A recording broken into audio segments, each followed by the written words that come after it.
முடியாது. லா யூமின் அஹதுக்கும் ஹத்தா யுஹிப்ப லி அஹீஹி மா யுஹிப்பு லி நஃப்ஸிஹி. தனக்கு எதை விரும்புவானோ அதை அடுத்தவனுக்கு விரும்பாத வரை என்ன செய்ய மாட்டான், ஒருவன் மூமினாக ஆக மாட்டான். அது எப்படி தனக்கு விரும்புறதுன்னு கேட்டா, அவன் நிலையில் நீங்க இருந்தாண்டு வச்சுக்கணும். உதாரணமா நான் இந்த சட்டையை போட்டுருக்கிறேன், நான் ஒரு வருஷம் போட்டா யாருக்காவது கொடுத்தேன்னு வைங்களேன், கொடுக்குறேன். நீனே விரும்பல அடுத்தாள் கொடுக்கலாமான்னு கேட்கக்கூடாது. நீ விரும்பல அந்த நிலப்பத்திக்கு போடுற, இது போய் அடுத்தாள் கொடுக்கலாமான்னு கேட்கக்கூடாது. அந்த நிலையில் நான் இருந்தா வாங்கிக்கிறவேனான்னு பார்க்கணும். அந்த நிலையில அவன் நிலையில் நான் இருந்தா இந்த சட்டையெல்லாம் வாங்கிக்கிறேன். சில பொருள் இருக்குது, அது ஒரு நீங்க போட்டு சட்டி இருக்கு, வாங்கிக்கிறீங்களா? அவன் நிலையில தான் வாங்குவீங்களா? ஒருத்தனுக்கு கொடுக்கலாமா?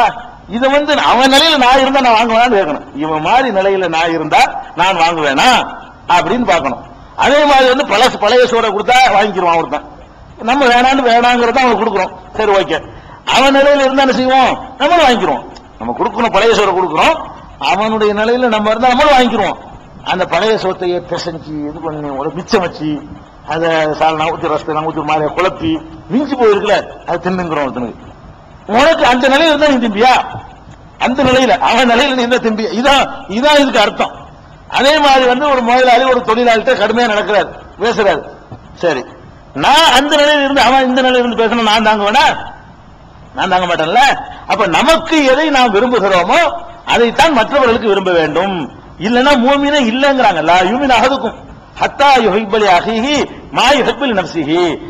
தனக்கு விரும்பக்கூடியதை தன் சகோதரனுக்கு விரும்பாத வரை ஒருவன் மூமினாக ஆக மாட்டான் என்று பெருமானார் ஸல்லல்லாஹு அலைஹி வஸல்லம் அவர்கள் இதையும் சொல்றாங்க. நலன் நாடுது என்பது இதுல எல்லாம் கவனமா இருக்கணும். அவனுக்கு நலன் நாடுறதுன்னா உன்னைய மாதிரி அவன் நினைக்கணும், எல்லா வகையிலும் என்ன செய்யணும், உன்னைய மாதிரி நினைச்சுக்க என்று சொல்லுகிறார்கள். அதே மாதிரி இன்னும் ஒண்ணு விடல, இன்னைக்கு பாக்குறோம், பெண்களை பாக்குறோம். பெண்கள் என்ன செய்யறாங்க, பல குடும்பத்தை நாசமாக்கி போயிடுறாங்க. கல்யாணம் பண்ணிருப்பாங்க, அவங்ககிட்ட போய்கிட்டு அவளை தலாக் விட்டு என்ன கல்யாணம் பண்ணிக்க, இப்படி கூட்டமாக கிளம்பி இருக்குது. பெண்கள்கிட்ட அந்த மாதிரியான புத்திலாம் இருக்குது. சில பேர் கல்யாணம் ஆகாத பொம்பளை இருக்குன்னு வைங்களேன், வாழ்க்கை கிடைச்சா போதுங்கிறதுக்காக வேண்டி இன்னொருத்தன் வாழ்க்கையில போய் விளையாட்டி இன்னொருத்தி வாழ்க்கையில விளையாடி அவளை ரத்து பண்ணிட்டு வா, வேலத்து பண்ணிட்டு வா, நம்ம ரெண்டு பேரும் கல்யாணம் பண்ணிக்கிறோம்னு சொல்லக்கூடியவர்களை எல்லாம் நீங்க உலகத்துல பாக்குறீங்க. பெருமானார் ஸல்லல்லாஹு அலைஹி வஸல்லம் சொல்றாங்க, லா தஸஅலில் மர்அத்து தலாக உக்தியா. ஒரு பெண் தன்னுடைய சகோதரியுடைய தலாக்கை கோர வேண்டாம், விவாகரத்து செய்யுமாறு இன்னொரு பெண்ணை விவாகரத்து செய்யுமாறு கேட்க வேண்டாம், கேட்டுவிட்டு தன்னுடைய பாத்திரத்தை நிறைத்துக் கொள்ள வேண்டாம் என்று பெருமானார் ஸல்லல்லாஹு அலைஹி வஸல்லம் 2140 புகாரியில சொல்லி காட்டுறாங்க. அப்ப இதெல்லாம் கவனிக்கிறாங்க. பொம்பளை இப்படி செய்யறான், ஆம்பளை இப்படி செய்யறான், விளக்கான இப்படி இருக்கிறான், முதலாளி இப்படி இருக்கிறான், சோறு கொடுக்கணும் இப்படி இருக்கிறான், சோறு வாங்கி திங்கிறோம் இப்படி இருக்கிறான், இப்படின்னு ஒண்ணு விடாம பார்த்து எல்லாத்திலையும் பிறர் நலம் என்ன, பிறர் நலம் என்ன நாடுறது என்பதை பெருமானார் ஸல்லல்லாஹு அலைஹி வஸல்லம் இதெல்லாம் கவனிக்கிறாங்க. அதே மாதிரி மனிதர்கள் என்ற முறையில தப்பு செய்யாதவன் இருக்கவே முடியாது. தப்பு செய்யாட்டி மனுஷன் இல்லை, வேற படைப்பா இருந்திருப்பான. மனுஷன்டாலே என்ன செய்வான், அவன் அறியாம தப்புகள் செய்வான், தவறு செய்வான். இது இந்த தவறுகளை பகிரங்கமா தவறு செய்யறவன் ஒருத்தர் இருப்பான், அவனை விட்டு தெரிய வேண்டியதான். சில பேர் நினைஞ்சிருப்பான்னா யாருக்கும் தெரியாம ஒரு தப்பு செஞ்சிருவான். பகிரங்கமா செய்யறவனை பத்தி நீங்க தம்பட்டாடிக்கு தேவையே இல்லை, அவன் தான் தயார்னு வந்துட்டானே, தெரிஞ்சா போயிட்டு போகும், தண்ணி இருக்கு ரோட்ல ஆடுறான், அவனை பத்தி பிரச்சனை இல்ல. சில பேர் மான ரோசத்தோடு இருக்கிறவன் ஒரே ஒரு நாள் தெரியாம தப்பு பண்ணிவிட்டான், நீங்க பாத்துக்கிறீங்க, என்ன ஆகும், அடுத்த நாள் ஊர் பூரா தெரிஞ்சு போயிடும். அடுத்த நாள் தெரிஞ்சுனே ஊர் பூரா தெரிஞ்சு போயிடும். பெருமானார் ஸல்லல்லாஹு அலைஹி வஸல்லம் சொல்றாங்க, ஏப்பா அல்லாஹ் மறுமை நாள்ல அவனுக்கு சத்தார்னு ஒரு பேரு, மறைக்கிறவன். இவன் நினைச்சிட்டு இருப்பானா என்னென்ன லிஸ்ட் எல்லாம் வரப்போகுது உண்டு, அல்லாஹ் என்ன செய்வான், அதை காட்டவே மாட்டான், அவன் அனுப்பிச்சுட்டுமா, இவன் செஞ்சு ஒண்ணுமே இருக்காது, தெரிஞ்சுக்கிட்டே எல்லாம் அழிச்சிருவான். இவன் மன்னிப்பு கூட கேட்கறதுக்கு அல்லாஹ் பார்க்க மாட்டான். அப்படிப்பட்ட ரப்புல் ஆலமீன் இப்படி தப்புகளை உனக்கு மறைக்கிறான். யாருக்கு மறைக்கிறான் தெரியுமா? இது யாருக்கு மறைக்கிறான்னு பாருங்க, ஒரு ஆளுக்கு தான் மறைக்கிறான். அல் முஸ்லிம் அகுல் முஸ்லிம், ஒரு முஸ்லிம் இன்னொரு முஸ்லிமுக்கு சகோதரன். ஒமன் சதர முஸ்லிமன் சதரஹுல்லாஹு யௌமல் கியாமா, ஒரு முஸ்லிமுடைய தப்பை ஒருவன் மறைப்பானையானால் அவனுடைய தப்பை அல்லாஹ் மறைத்து விடுகிறான் மறுமை நாளிலே.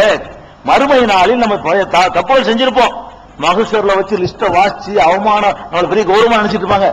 அந்த சபையில் அல்லாஹ் வாய்ச்சாண்டு வைங்க, அவ்வளவுதான் நரகத்துக்கு போற கேவலத்துக்கு ஈக்குவலான கேவலமா இருக்கும். அந்த மாதிரியான ஒரு கேவலம் ஏற்படாம அல்லாஹ் சில பேரை காப்பாற்றுவானா. யாரை காப்பாற்றுவானா? ஆத்தாச்சு ஒரு மனுஷன் தெரியாம தப்பு செஞ்சுட்டான், தப்பு செய்யணும்னு செய்யல, மறந்துட்டு தெரியாதமா ரகசியமா செஞ்சு விட்டான், பார்த்து விட்டான், தெரிஞ்சுக்க. அந்த மாதிரி என்ன செய்யணும், இது அதுக்காக வேண்டி இன்னொருத்தருடைய சொத்தை திருடுறான், அதுல எல்லாம் இல்ல, பிறர் ஹக்கு பாதிக்காத விஷயமா இருக்கணும். ஒரு ஆள் பாக்கெட்ல ரூபாய் திருடுறான், மறைக்கணும்ல, மறைக்க கூடாது, இவன் மட்டும் இன்னொருத்தங்க சேர்ந்துடுறாங்க. அங்க என்ன வருதுன்னா, திருடுறது என்பது வந்து இவன் அவன் ரெண்டு பேரும் சம்பந்தப்பட்ட மேட்டரா போயிருது. நீ உனக்கு இவனுக்கு முள்ள விவகாரம் இல்ல. இது என்னன்னு கேட்டா தெரியாம பீடி குடிக்கலாம். இது யாரு ஹக்கையும் பாதிக்கலாம். அவன் கிடுவான். இதை பார்த்துட்டீங்க உடனே வாப்பாட்ட உடப்பீங்க வரும். அவன் திருந்துவான். இது அவனுக்கு வேலை. அது அடுத்தவருக்கு பாதிப்பு இல்லாததான் நீங்க பார்க்கணும். இல்லன்னா வந்து ஐயோக்கு கள்ள கணக்கு எழுதுறான். கடையில முதலாளி இருக்காரு, கணக்குல வச்சுறாரு. அவன் கள்ள கணக்கு எழுதி மாசம் 10,000 ரூபாய் சுருட்டுனா உங்களுக்கு தெரியுது, நம்ம மறைக்கணும்ல அப்படின்னு சொல்லிட்டு முதலாளி துரோகம் பண்றதா? நீ வந்து அதை ஒழுங்கா செய்யறதுதான் உனக்கு அவர் சம்பளம் தர்றாரு. இந்த மறைக்கிறது இல்ல. மறைத்தல் என்பது அடுத்தவர் ஹக்கை பாதிக்காது தனி மனிதனுடைய தப்புகள். அவன் தண்ணி அடிக்கிறான், இது யாருடைய அவங்கிறான், அவன் கெட்டு போறானே தவிர யாருடைய இதை மோசடி செய்யலாம, யார் வீட்டு பொருளையும் திங்கல. இந்த மாதிரியான தப்புகள் மனிதர்கள்ட்ட இருக்கும். இந்த தப்புகளை தான் செய்யணுமே தவிர திருட்டு, மோசடி, கள்ளக்கணக்கு, ஊழல், லஞ்சம் இதுகளை எல்லாம் மறைக்கிறது கிடையாது. மறைச்ச உலகத்தில் நாசமா போயிடப்படும்.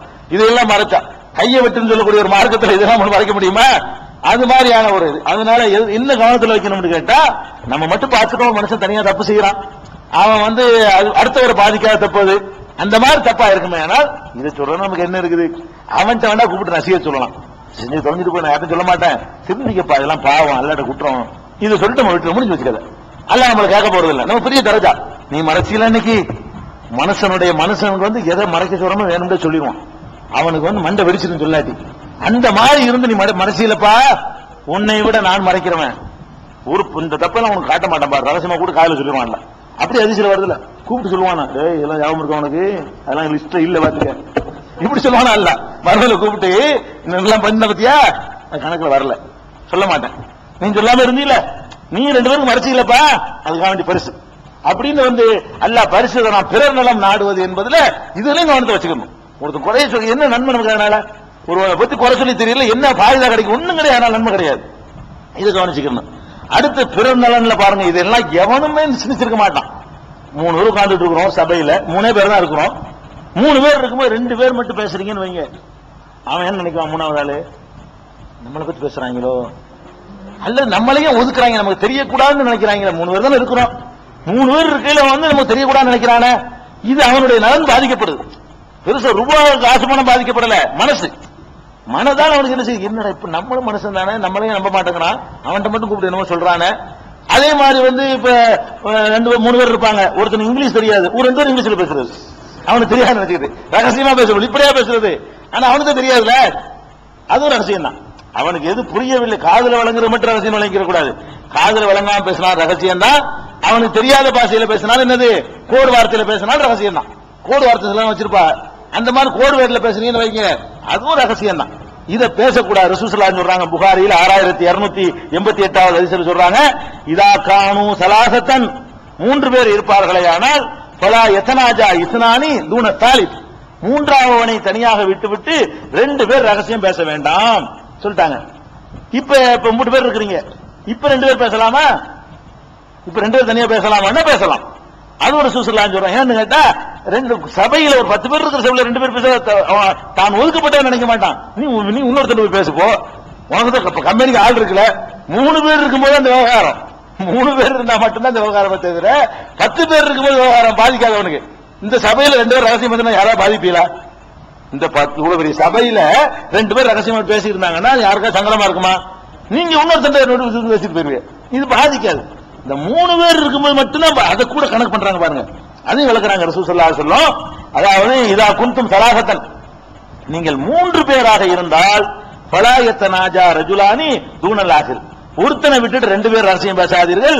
ஹத்தா தஹ்தலிது பின்னாசி, மக்களோடு நீங்கள் கலக்கிற வரை. இன்னும் 2 பேர் வந்தவனே அப்புறம் பேசு. 3 பேர் தான் இருக்கிறீங்களா, பேசுறாத, கொஞ்ச நேரம் வெயிட் பண்ணி வேணா வந்து உட்காரும், அப்ப பேசிக்க. அப்ப 2 பேர் பிரிஞ்சுக்க. ஒரு 4 பேர் வந்தா 2 பேர் பிரிஞ்சுக்கலாம், ஒரு 5 பேர் வந்தா 2 பேர் பிரிஞ்சுக்கலாம். இருக்கிறதே 3 பேருங்கையில 2 பிரிச்சு ஒன்னு சிங்கிளா விட்டுன்னு சொன்னா தனிமை, அவன் ஒதுக்கப்படுறதான ஒரு சிந்தனை அவனுக்கு வந்துடும். ஏன் அப்படி செய்யக்கூடாதான்? அஜ்லி அன் யஹுதுனஹு, அவன் கவலைப்படுவான் என்பதுதான் இதற்கு காரணம் ரசூலுல்லாஹ் சொல்றாங்க. இது எங்க இருக்கு? சஹீஹுல் புகாரியில 6290வது ஹதீஸில் இருக்கிறது. அப்ப நம்ம என்ன செய்யணும்னு கேட்டா, பிறர் நலம் நாடுவது என்பதுல இதுகளை எல்லாம் கூட கவனிக்கணும். ரகசியம் பேசுறதுங்கிறது அவன் மனப்புண்படுத மாரியா செய்யக்கூடாது. இதெல்லாம் அந்த 6 நம்பிக்கைகள் ஆழமா பதிஞ்சு இருக்குமே. ஆனால் இவைகள் எல்லாம் நம்ம இடத்திலிருந்து பிரதிபலிக்கணும், வெளிப்படணும். இது மாதிரி பிரகடனம் நாடுதல் என்பது இன்னும் கொஞ்சம் இருக்கிறது. ஏன்னா அமல்படுத்துறதுக்குள்ள எல்லாம் தெரிஞ்சுக்கணும். நிறைய லிஸ்ட் தெரிஞ்சு அமல்படுத்தாம போயிடக்கூடாது. கொஞ்சத்தை தெரிஞ்சுக்கிட்டாலும் பரவாயில்ல. ஒண்ணா வாழ்க்கையில நம்ம டெவலப் ஆகணும். ரமலான் மாசத்துக்கு பிறகு ரமலானுக்கு முந்தி இருந்த விட டெவலப் ஆயிருக்கணும் நம்ம ஆன்மீக நிலையில. அதுக்காக வேண்டி அது சம்பந்தமா என்னென்னலாம் இருக்கோ அதெல்லாம் இன்ஷா அல்லாஹ் நாளைக்கு பார்ப்போம். அஸ்ஸலாமு அலைக்கும்.